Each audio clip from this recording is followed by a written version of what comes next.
Open this gate right now, or I'm calling the police on your wife." That was Victoria Sterling. Our HOA president is shouting at the edge of my ranch, practically trembling with rage. For months, she'd been demanding entry to inspect our 20-acre property, accusing us of safety violations that didn't exist. When my wife refused to grant access without a court order, Victoria pulled out her phone and started dialing. "Hello, 911? I'm being threatened by a dangerous woman at the Thompson Ranch." A complete fabrication, but what Victoria didn't realize was who my wife really was or what would happen once law enforcement actually arrived. Ever been targeted by your HOA president? Share your story in the comments. That morning started like any other. I was up at 5:30 a.m., feeding the chickens and watching the rising sun streak gold across the sky above Willow Oak Ranch, our family's little piece of heaven passed down through 3 generations. My grandfather had bought this land with every penny he saved after the war. My father expanded it, building the barn and greenhouse. Now, it was my responsibility to carry the legacy forward. I just never thought I'd be fighting a different kind of battle to protect it. As the rooster crowed and I scattered organic feed, I smiled at the beautiful chaos around me. After a decade behind a desk writing code, eyes fried from blue light and soul aching for purpose, this life quiet and grounded, it felt like I'd won the jackpot every morning. Inside, Elena was already up, darting through the bedroom in a sharp business suit, her phone buzzing nonstop on the dresser. She looked amazing, but she was clearly under pressure, glancing at her watch like a ticking clock. "Big day, babe," she said, pausing to kiss my cheek. The smell of her perfume mingled with the rich aroma of fresh coffee. "I've got news this weekend you won't believe." I caught her hand before she could rush out, sensing the stress in her grip. "You've been keeping something from me. Is this about that case you hinted at?" She laughed, that melodic sound that first made me fall for her 12 years ago. But her eyes were shining with something deeper. "Even better. Just trust me, okay?" I could tell she was holding back a secret she was dying to share, but cooled into probably some legal restriction. Life with a law enforcement spouse meant getting used to silence about certain things, but this felt different, bigger. She grabbed her keys and glanced at her phone again, her face shifting into pure focus. "Cool, professional. Just remember," she said, pausing at the doorway, "whatever happens over the next few days, we're in this together." Odd thing to say over breakfast. Before I could ask, she was gone, leaving me with the chickens and a strange feeling that something big was coming. About 2 months earlier, Victoria Sterling had stood at my gate, all smiles and false charm. "Mr. Thompson," she cooed, syrupy sweet, "have you ever thought about what this land could be worth? I have some developer contacts. We could make you very rich." I declined,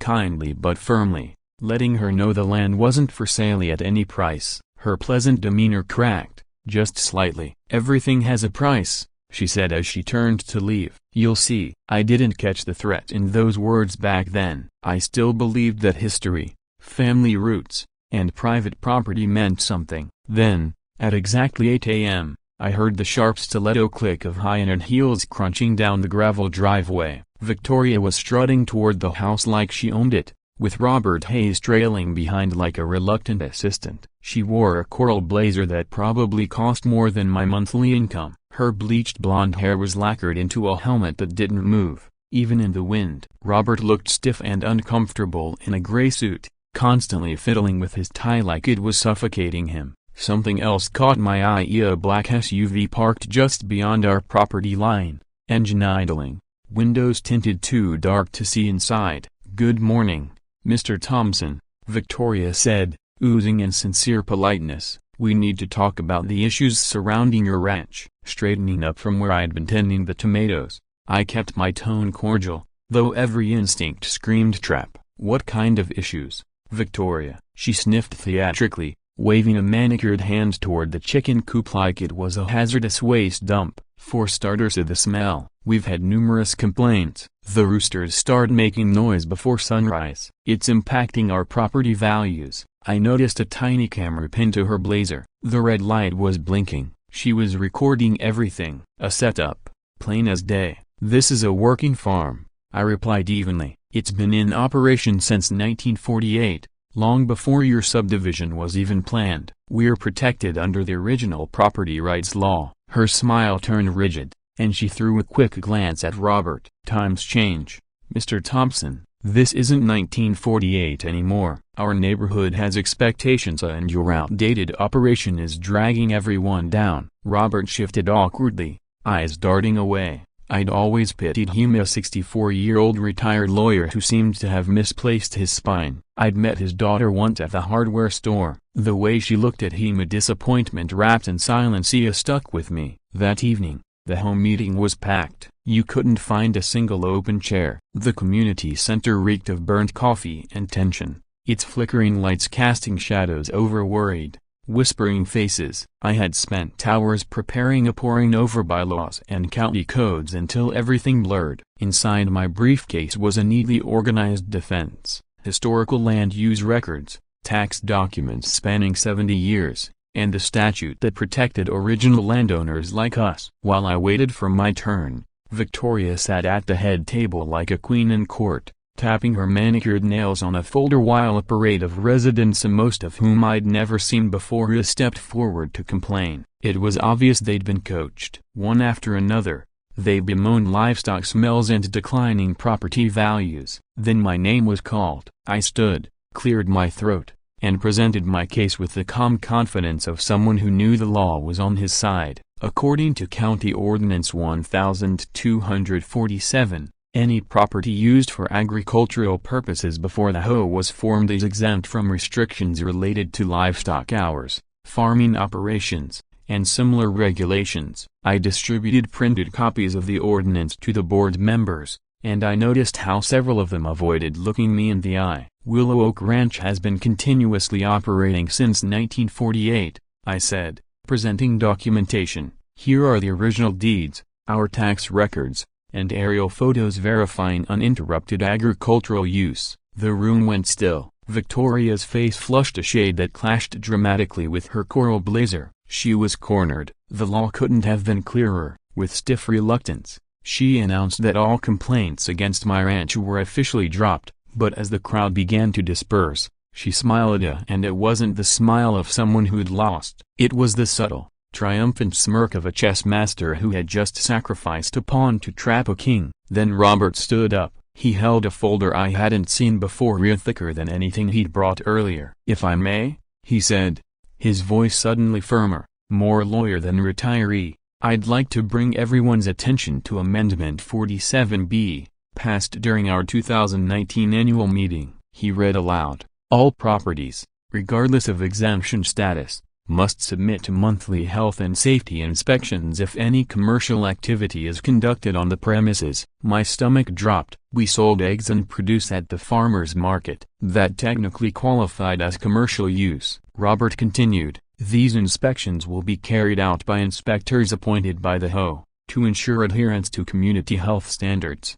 Before I could say a word, a vote was called. 7-3, the amendment passed. Victoria's grin widened as she stood to address the room. "Our first inspection is scheduled for Monday at 7 a.m. sharp," she said brightly. "I'll be attending personally to make sure everything is handled properly. Don't be late, Mr. Thompson." As the crowd filed out, she passed by me, her heels echoing on the linoleum floor. "You should have taken my offer," she whispered. That smile she wore on her way out, it stuck with me. It wasn't smooga, it was certain. Like she knew something I didn't. If you've ever seen someone wear an "I already won" expression, you know exactly what I mean. Monday came, crisp and clear, the kind of morning perfect for farm chores. I'd been up since 4:30, scrubbing every surface spotless. The chicken coops were cleaner than some commercial kitchens. The vegetable rows looked photo-ready. I even pressure washed the driveway, though deep down I knew it didn't matter. This wasn't about health codes. This was about power. And Victoria Sterling was about to flex every ounce of it. Elena sat at the kitchen table, already dressed in her suit, sipping from her Wisconsin Badgers mug. Her eyes tracked me like a hawk watching a field mouse. "Remember," she said, setting the mug down, "no matter what happens, stay calm. Record everything, a video, audio, all of it. Don't trust them to play fair." I leaned in and kissed her goodbye, the taste of coffee and quiet worry lingering on her lips. "It's just an inspection. I told her, trying to believe it myself. What's the worst that could happen? Her hand lingered on my cheek. With Victoria Sterling?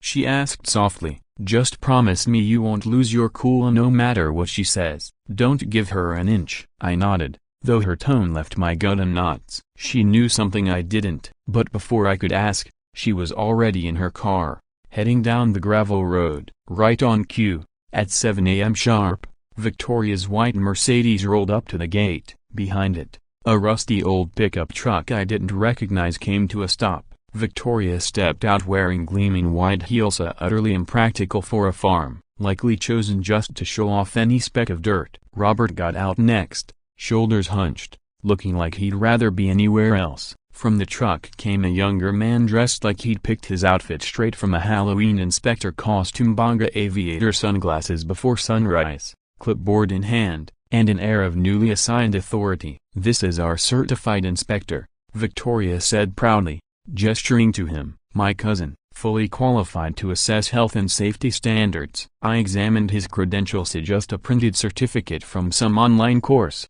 dated 3 days ago. "This isn't a certified agricultural inspector," I said evenly. "State law requires licensed professionals for farm inspections." Victoria's smile didn't flinch, but I saw her fingers brush against her phone in her pocket. "HOA bylaws say we can appoint anyone we deem qualified," she said. "And Harold meets our standards. That's what counts here." She moved toward the gate, her cousin and Robert close behind, like reluctant bodyguards. "We'll need full access," she continued. "Chicken coops, compost bins, storage areas, your kitchen, too, since you process eggs there." "I'm sorry," I replied, standing firm between them and the entrance. "But unless you have a court order, I can't allow you onto the property. You're welcome to observe from here, but entering private land without legal authorization isn't permitted." I kept my hands visible, my voice steady, just as Elena had told me to. "Are you refusing to cooperate with an HOA-mandated inspection?"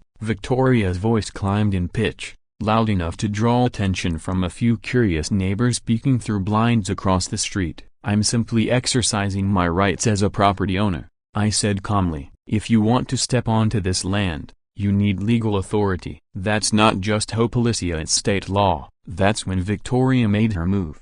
She stepped forward, and I raised my hand, a palm out, in a universal gesture for stop. I didn't advance. I didn't raise my voice. I made no sudden movement. Everything about my posture was designed to de-escalate, but Victoria had rehearsed this moment, probably more than once in her mirror. She gasped and flung herself backward as if I'd lunged at her. "He's threatening me." "Robert, are you filming this?" Sure enough, Robert was recording. His phone trembled slightly in his hands, and from where he stood, the angle would make it look like I had taken a step toward her instead of standing still. He swallowed hard. His face had gone pale. "I need help," Victoria shrieked, phone already pressed to her ear. "There's a dangerous man here. He's threatening my life. He won't let me leave."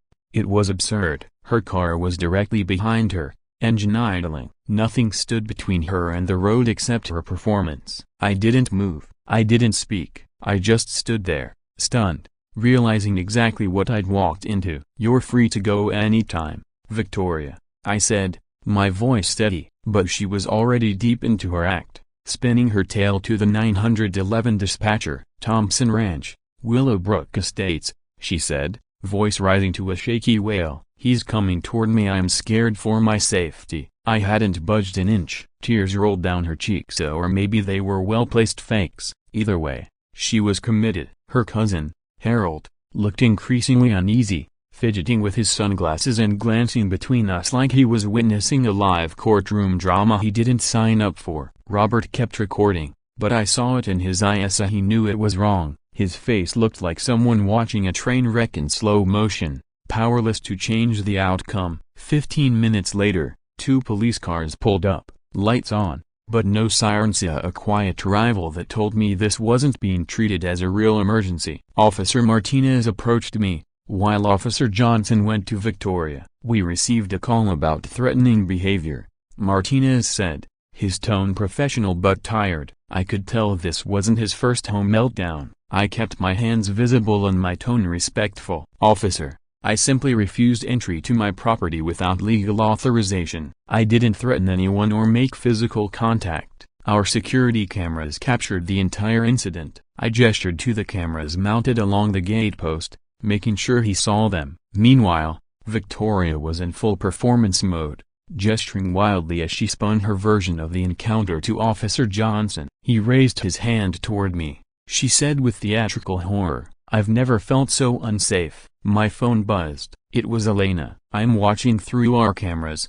she said the moment I answered. "Don't sign anything. Don't agree to anything. Stay calm." Her voice was steady and sharp, colder than I'd ever heard. Cool, in control. The professional in her had taken over. "Are you okay?" I asked. "I'm fine," she replied. "And remember, everything is being recorded, by us, by them, and by others. This is bigger than just us." Marcus, that last part stopped me cold. What did she know that I didn't? The officers gathered statements from everyone, and as the minutes passed, their frustration grew. It didn't take long for them to realize they'd been called into a neighborhood drama masquerading as a crisis. Finally, Officer Johnson turned to Victoria, visibly exasperated. "Ma'am," he said flatly, "we haven't found any evidence of violence or threats. This appears to be a civil dispute. It needs to be handled through legal channels." Victoria's expression flickered, but she quickly recovered. "Well, I certainly felt threatened,"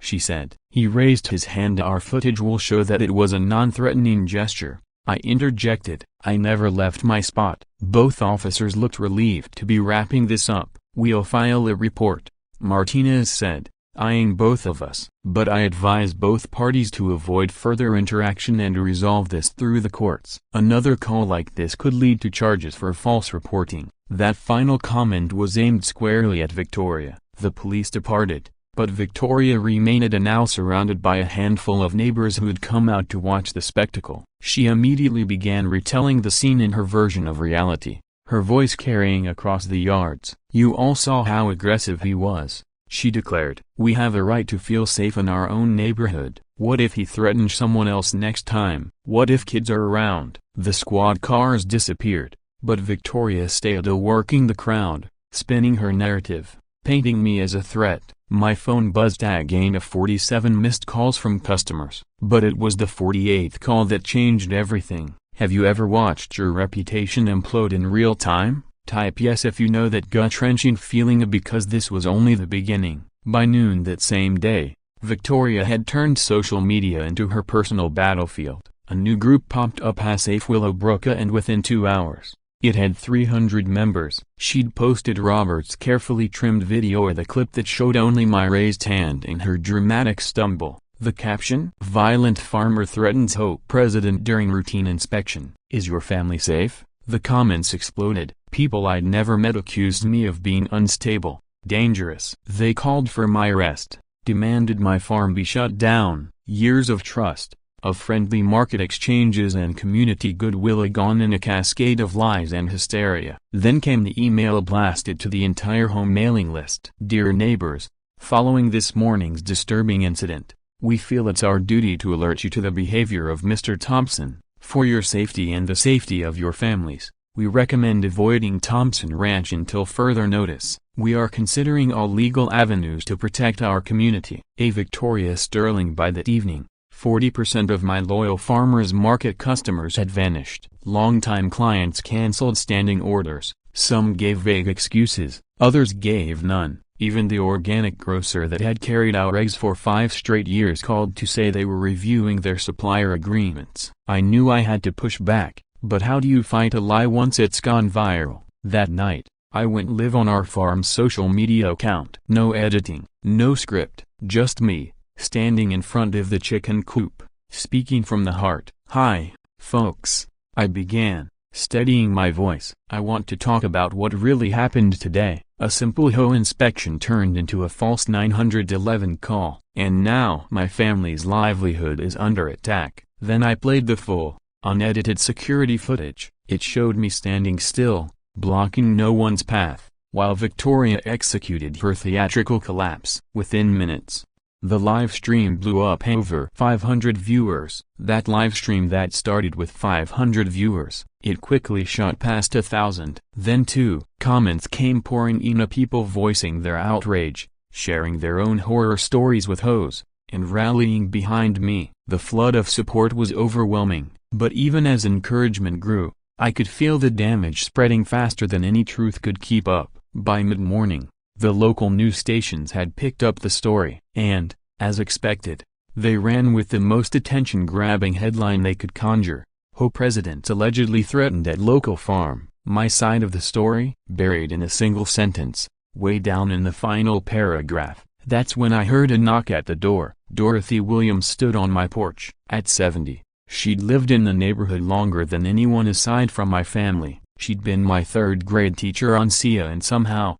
she still had that uncanny ability to look right into your soul. She sat down in the kitchen, her hands wrapped around her favorite green tea mug, her expression heavy with things she hadn't said yet. "Marcus," she began slowly, deliberately, "I need to tell you something about Victoria Sterling." She paused, choosing each word like it was a stone she had to weigh. 40 years ago, I had her in my class. Bright, ambitious, always talking about how she'd make something of herself. But when she got into real estate, a broken bar, something changed. The money, the influence, it warped her. She became someone I barely recognize. She leaned in, her voice dropping. 3 families in this neighborhood sold their homes to her in the last 5 years, all of them under market value. She buried the Johnsons in HOA fines until they had no choice but to leave. The Ingrants, remember that gorgeous flower garden? She had it condemned as a health hazard. The Walkers, she used a zoning technicality about their garage and forced them out. "Why us?" I asked, though a picture was already forming in my mind. Dorothy's eyes met mine, steady but sad. "Your ranch sits smack in the middle of a 50-acre stretch. Every other property surrounding it, she already owns them. Without your land, her development can't go through. You're the last domino." The weight of it hit me like a punch. This wasn't personal, not really. It was financial. My family's legacy stood in the way of her multi-million-dollar payout. Dorothy stood, heading for the door, then paused. "There's more," she said. "You need to check who actually owns the law firm that's been sending those letters. The connections go deeper than you'd think." And Marcus, she hesitated before finishing. "That black SUV that's been parked near your place? It's not her people. Someone else is watching all of this." Then she left, leaving me with more questions than I had answers. But one thing had become painfully clear: we weren't up against a petty HOA tyrant anymore. We were up against a well-connected machine. Her final words echoed in my mind: "Check who really owns that law firm." My hands were shaking as I opened my laptop. What would you do if you found out your enemy had influence in every corner? Let me know in the comments, because what I discovered next made my blood run cold. Tuesday morning brought a courier to my front door, a suit and tie, clipboard in hand, the kind of delivery that makes you sign your name under the weight of something heavy. The envelope was thick, expensive, and embossed with gold.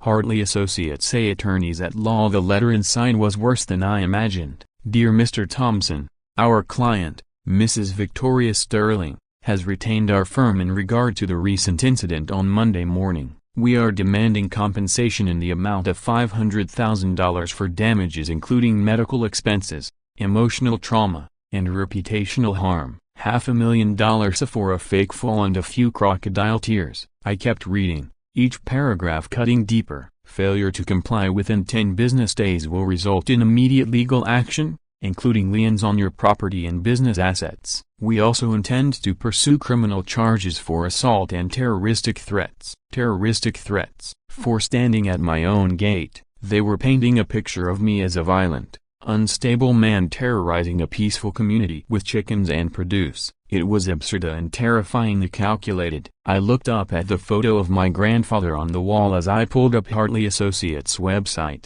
It screamed intimidation, marble columns, stern faces, and promises of aggressive legal solutions for selective clientele. Then I clicked on the Our Team page. There he was, Jonathan Hartley, senior partner, graying temples, crisp navy suit, the kind of man who intimidates juries just by sitting down. I scrolled through his accolades and degrees until I reached the personal section. Jonathan lives in Willowbrook with his wife Patricia and enjoys golfing at the local country club with his sister-in-law, Victoria Sterling. Sister-in-law. The HOA president's brother-in-law was the attorney trying to gut my livelihood. The conflict of interest wasn't just obvious, it was blatant. And yet, somehow, I knew it wouldn't matter in her world. Fueled by adrenaline, I dug deeper. My fingers flew across the keyboard. What I found was worse than I expected. 7 farms in our county had been through this same gauntlet in the past 5 years, targeted by HOAs, buried in legal threats from Hartley Associates,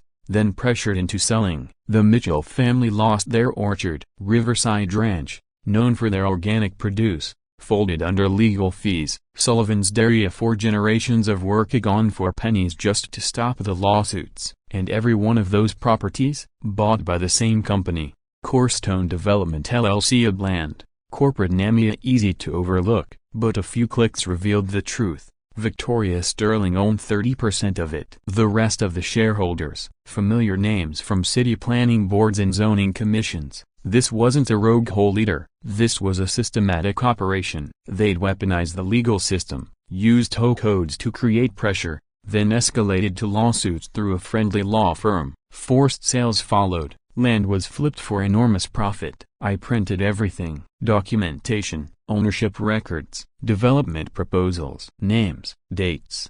The pattern was both simple and terrifying in its precision and its success. They didn't target corporate farms, they targeted families, people with generations of history tied to the soil, people like me, limited resources. That's how they wanna buy bleeding families dry with complex HOA regulations and a wall of legal fees most couldn't afford to fight. The pattern was brutal: hit them hard, hit them fast, overwhelm them before they even had a chance to mount a defense. Even those who might have won in court gave up long before a verdict. Most never lasted more than 6 months. At that point, we weren't defending just our 20 acres anymore. We were standing in the way of a system, a well-oiled engine designed to crush legacy and replace it with concrete and cul-de-sacs. I looked down at the framed photo on my desk. My grandfather, standing in front of the barn he built in 1952 with bare hands and stubborn pride. He'd endured the Great Depression and survived a war. My father had pulled the ranch through the farm crisis of the 80s. Now it was my turn, but I wasn't battling weather or crop prices. I was fighting bureaucracy and greed. And in this war, the weapons weren't bullets, they were letters, lawsuits, and lies. "I'm failing you," I whispered to the image of my grandfather, the weight of 3 generations heavy on my shoulders. That's when my phone buzzed. A message from an unknown number: "Meet me tomorrow, 2 p.m. at the Coffee Bean on Oak Street. Come alone. Trust no one else." It was signed, A. Robert Hayes, Victoria's second-in-command, the man who had filmed the video that nearly destroyed my name, the man who stood by her side while she orchestrated the whole farce. Another message followed: "I can't live with this anymore. My conscience won't let me sleep. Please come." I stared at the screen, stunned. Was this a genuine olive branch or just another move in Victoria's twisted chess match? She played 5 moves ahead. What if this was just one more trap? But I remembered Robert's face the day of the 911 call, the way his hands trembled while he filmed, how he couldn't meet my eyes. Maybe, just maybe, someone on her team had finally cracked. With the lawsuit demanding $500,000, a lawyer in her pocket, and 7 farms already taken down, it was hard not to see a conspiracy web forming right in front of me. And now, one of her own wanted to meet. "Come alone," he'd said. "Trust no one else." Would you meet with the right-hand man of your enemy, or walk away? Let me know, because that meeting would change everything. Wednesday morning came in like a punch to the chest. My desk was littered with invoices and cancellation notices. Suppliers demanding immediate payments, customers pulling out of long-standing agreements, bills that felt more like threats. I went to the farmer's market, though I barely recognized it anymore, where our stall used to buzz with life. There was only emptiness now. Familiar faces crossed the street to avoid mine. 10 years of trust building, of shaking hands and delivering eggs before dawn. vanished in the span of 3 days. The organic grocer we'd partnered with for years, dropped USA effective immediately. The upscale restaurant that once bragged about our produce on its menu, replaced us overnight. Even the small cafe tilde copyright that bought a couple dozen eggs weekly suddenly changed direction. By noon, I found myself in the chicken coop, sitting on an overturned bucket, surrounded by the only ones who didn't care about lawsuits or social media. The hens clucked, pecked, and carried on with their routine, oblivious to the implosion around them. I hadn't cried since my father's funeral, but that afternoon, I broke. Not the dignified, one-tear kind you see in movies. This was the raw, helpless kind, the kind that grabs you by the chest and doesn't let go. How had it come to this? Was all of it really about land? And if we lost the ranch, what would happen to them? To the heritage tomato seeds my grandmother had passed down? To the apple trees my father grafted by hand? At 2 p.m.,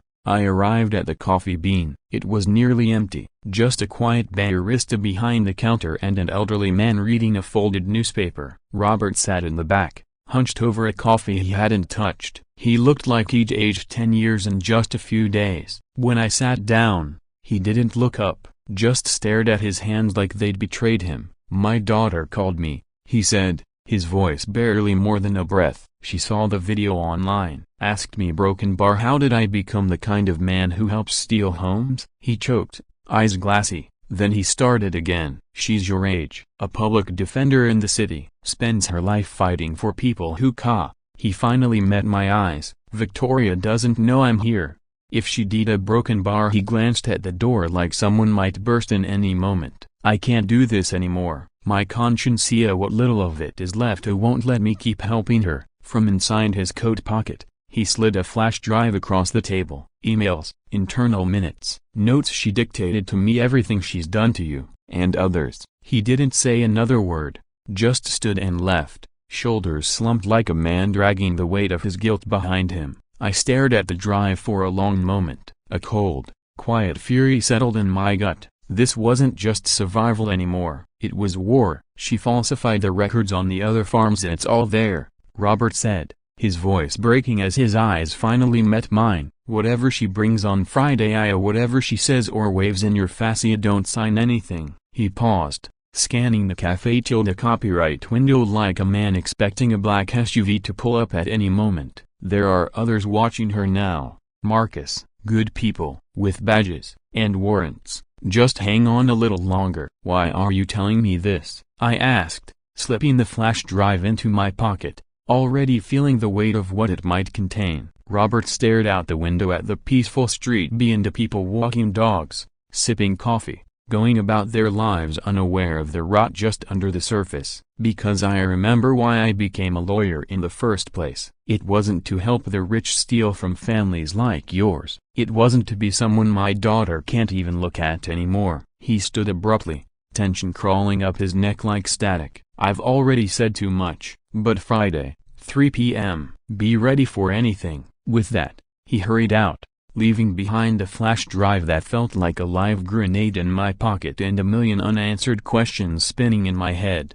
I drove home in a daze, the sun already dipping low when I pulled into our driveway. Elena's car was already there for a weekday. I walked in to find her in the kitchen, still in her business suit but with the jacket off, sleeves rolled up, papers spread out across the table like a battle map. Her laptop displayed half a dozen open tabs. She had that fire in her eyes I'd only seen in courtrooms, so focused, sharp, relentless. "We're not losing anything," she said without even looking up. "We're not losing this farm." The conviction in her voice should have comforted me. Instead, it made my chest tighten, because whatever she knew broken bar, it was more than what I'd told her. I dropped into the chair beside her and laid it all out. The lawsuit, Corstone's connection, the 7 destroyed farms, Robert's warning, the flash drive. She listened quietly, occasionally scribbling notes in that exact handwriting of hers, the same one she used to draft closing arguments that left juries stunned into silence. When I finished,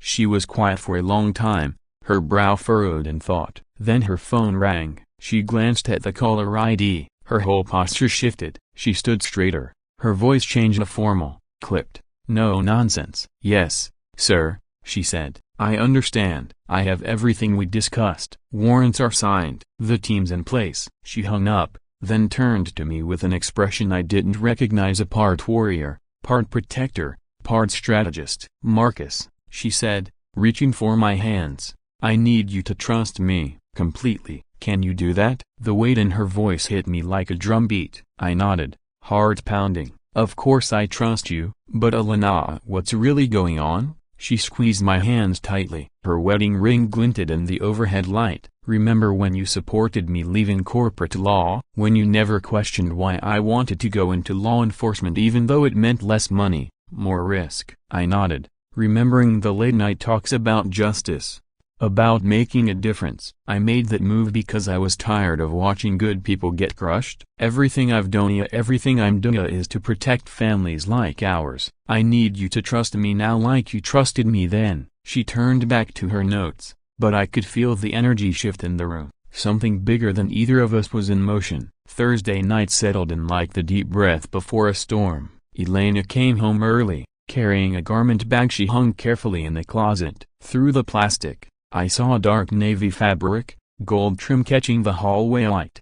Tomorrow's the big day, she said, pouring a rare glass of wine. The day Victoria thinks she'll win. There was something in her smiley steely, confident that reminded me exactly why I fell in love with her. That rare mix of brilliance and backbone. She opened her locked drawer, the one I'd never touched out of respect, and pulled out a thick folder. She spread the contents across the table like classified documents. Deeds, legal codes, HOA bylaws, bank records, even police reports with redacted names. Some of the pages had photos of people in meetings, unaware they were being watched. The big case I told you about, she said, pointing to a red circle on the map. It started 8 months ago. A farmer in the next county called in a tip, said his land was being targeted of violation after violation, legal threats, forced sale. Sound familiar? She traced a line between the red X's on the map. 7 farms, all crushed. Ours was circled in blue. You're not just a target,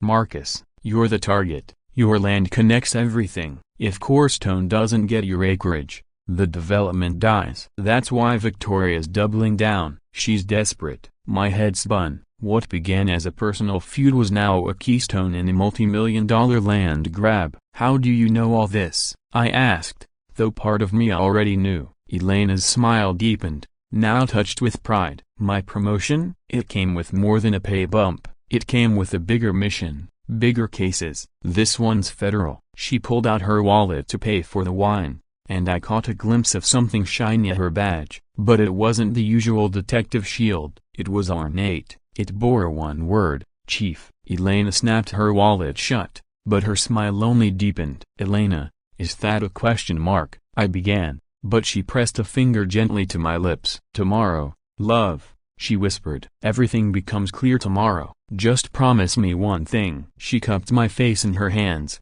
her eyes locked onto mine with a weight I hadn't felt since we exchanged vows. No matter what happens in that meeting, and no matter what Victoria says or threatens, so you don't sign anything, don't agree to anything, stall, argue, fake a panic attack if you have to, just buy time, do whatever it takes. But wait until 3 p.m. Wait for what? I asked, though in my gut, I already knew. Justice, she said simply. At exactly 9 p.m., the email from Victoria hit my inbox like she timed it specifically to ruin what peace we had left that night. Subject: Final meeting A tomorrow, 3 p.m. sharp. Message: Come prepared to negotiate reasonably, or we proceed with all legal action. This is your last chance to resolve this without destroying your family's future. No subtlety, just a threat disguised as mercy. Elena read over my shoulder, and I felt her stiffen, then and unexpectedly as she laughed. 3 o'clock,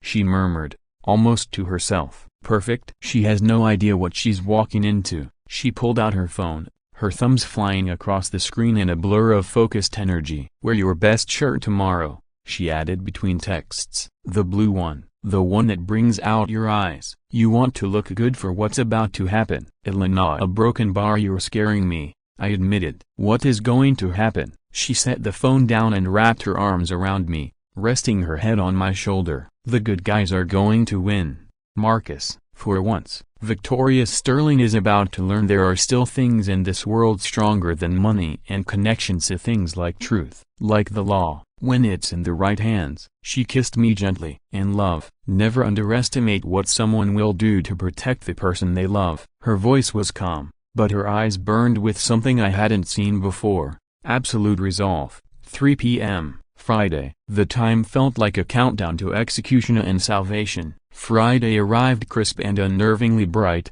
the kind of day where the world feels too sharp, too clear, like reality's been dialed to high contrast. The HOA conference room was already full when I stepped in at 2:55 p.m. Victoria sat at the head of the table like royalty, surrounded by lawyers in $1,000 suits. Jonathan Hartley was at her right hand, a stack of folders in front of him like weapons laid out for war. The resemblance to Victoria was subtly same clipped smile, same ice in the eyes. The rest of the chairs were filled with residents. Most avoided my gaze. Only Dorothy Williams looked at me and gave the faintest of nods, a single thread of reassurance in a room humming with tension. "Mr. Thompson," Victoria said with syrupy condescension that made my skin crawl, "I'm so glad you've decided to be reasonable. This doesn't have to be unpleasant." Hartley slid a contract across the table, its pages dense with legal jargon meant to confuse and coerce. "Our offer is generous," he said smoothly, "given the circumstances. Market value EA minus legal fees and damages, enough to start over somewhere more suitable for your broken bar activities." I glanced at the number at the bottom. It was insulting, a less than half the land's true worth. Not even a nod to the blood and history soaked into every square foot of that farm. "And if I refuse?" I asked, though I already knew the answer. Victoria's smile turned razor sharp. "Then we crush you in court. We bury you in fees. We'll file injunctions, demand environmental audits, drag every permit you've ever filed into review. Your business is already collapsing. How long do you think you'll last without income and while paying attorneys?" She leaned forward, eyes glittering. "Your grandfather built that farm, didn't he? Be ashamed to see it auctioned off on the courthouse steps." The silence that followed was suffocating. Someone in the room coughed, as if trying to clear away the stench of cruelty. From the back, Robert Hayes sat with his head down,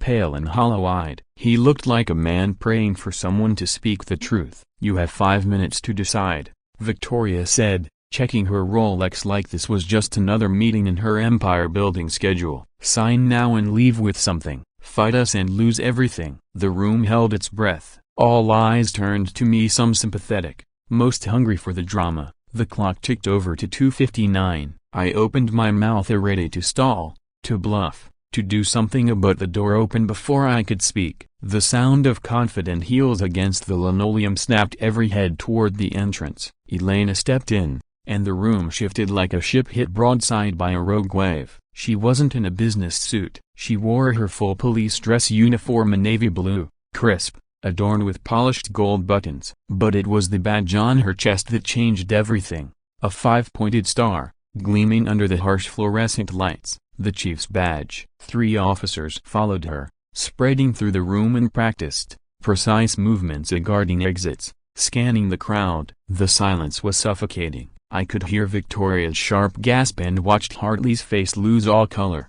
"Apologies for being late," Elena said, smiling like she just interrupted a PTA meeting. "Traffic was a nightmare. And Judge SOL, they're picky about paperwork." Victoria shot to her feet, sputtering. "What is the meaning of this?" Elena's smile turned razor-edgy to cold, sharp, lethal. "I'm Police Chief Elena Thompson, promoted last week, though I've been preparing for this moment far longer." She pulled out a thick folder, the kind that only shows up when someone's world is about to implode. "Mrs. Sterling, Mr. Hartley, you are both under arrest for conspiracy to commit fraud, extortion, racketeering, and multiple violations of federal RICO statutes." The room erupted into gasps. Chairs scraped back, phones came out. Victoria jumped up again, her face a storm of disbelief, rage, and fear. "This is harassment. I'll sue this entire department." Elena didn't flinch. She calmly pulled a recorder from her folder and hit play. "We have the full audio from your false 911 call, including the part before you dialed,